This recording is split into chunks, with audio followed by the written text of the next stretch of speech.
Hi Piper, hi Vera. So tonight's book is The Marvelous Mud House. Are you ready? I hope you have it. Open it up.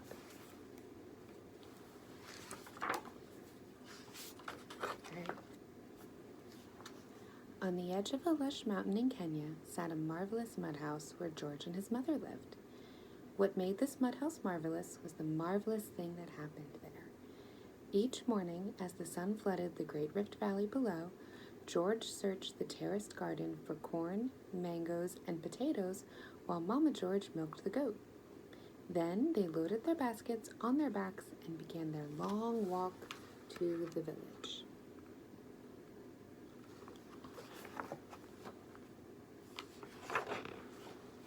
Down, down, down one side of their mountain, and up, up, up the side of the next mountain they walked, and every day Mama George sang, "We're rich, my son, rich in love, strength, and life.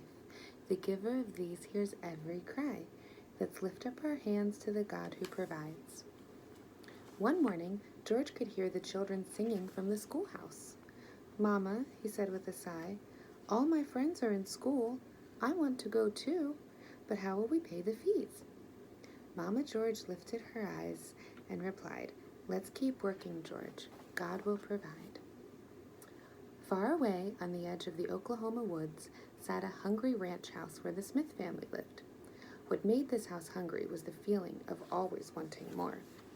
The 5 Smith children, Olivia, Ruth, Thomas, Tucker, and Ben, had toy trucks and trains, footballs and board games, pretty dolls and stuffed bears, one brown and white beagle, and one whopping big car. But cleanup time brought weeping and whines, and with closets overflowing with toys, they still begged their parents, "Oh, please, buy us a little bit more." Then one day, an adventure began. The Smith family hopped on a plane and flew up in the sky, over the land, and across the ocean.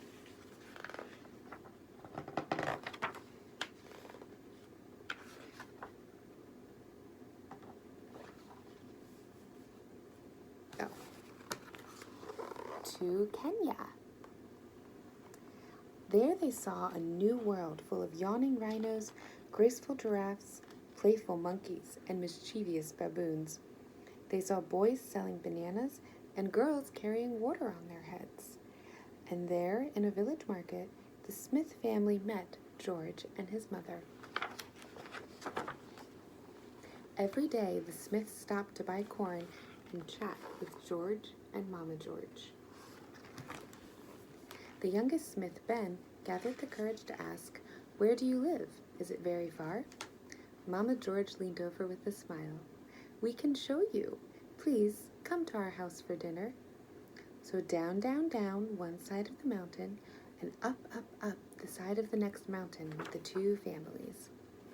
As they passed the schoolhouse, Ben asked, "Is that your school, George?" His new friend shrugged. "I hope to go there someday, if we get the school fees." "God will provide," Mama George gently reminded. As they walked, she taught the Smith family her song. "We're rich, my friends, rich in love, strength, and life. The giver of these hears every cry. Let's lift up our hands to the God who provides." Soon they reached the marvelous mud house. Ben was surprised. "But George, where is your house?" he asked. "Right here," George replied. "Mama George and I built it ourselves." "But George, where is your car?" "Oh, we use our feet," said George. "But George, where are your games?" George said, "I'll show you," and he quickly began to show them how much fun it was to play hide and seek among the corn and mango trees and make up games with pebbles and banana leaves. When it was time for dinner, both families gathered inside the marvelous mud house. There they sat, knees touching, as they savored plantain stew, ugali, and chapatis.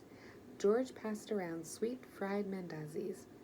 A lantern flickered on 9 smiling faces, and the walls rang with laughter. With full bellies, the Smith children looked around in wonder. In the mud house, to be surrounded by joy and love was enough, much more than the accumulation of stuff. That night, Ben's eyes watered as he hugged Mama George goodbye. Asante, he said in his best Swahili accent. Thank you.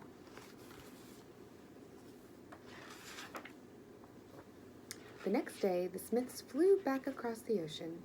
Ben thought about the marvelous mud house and how full it seemed, full of fun and laughter and friendship, full of Mama George's faith and her joyful songs.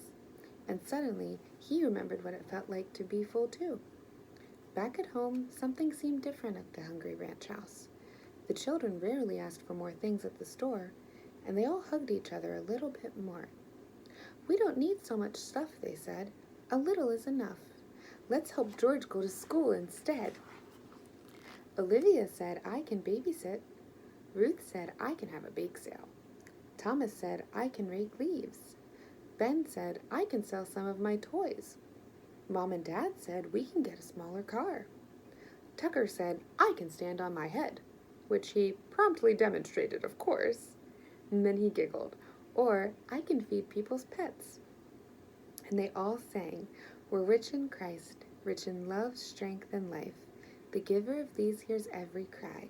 Let's lift up our hands to the God who provides. Back in Kenya, George still thought about going to school. He planted more and more corn, but he and Mama George still did not have the money to pay school fees. He wondered if Mama was right to keep trusting God to help. But Mama George continued to pray. Lord, will you help us? Then one day, Mama George received a letter from far away. She carefully opened it and read, You taught us so much, and we want to bless you. Please use this money to send George to school. Your friends, the Smiths.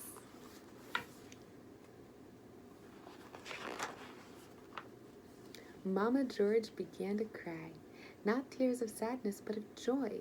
She skipped down, down, down the side of the mountain and leapt up, up, up the side of the next mountain, hurrying to find George. Mama, what's wrong? Why do you run so fast? George asked. Mama George read the letter aloud. George, God has provided for us, she cried. I'm going to school, George squealed.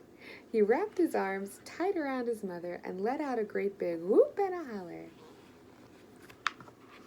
2 houses rang that night with laughter and dance. One marvelous mud house on a mountain, and one happy house on a ranch. That's the end of that story, girls. I hope you have a wonderful night. I love you, and I will see you in the morning. Bye.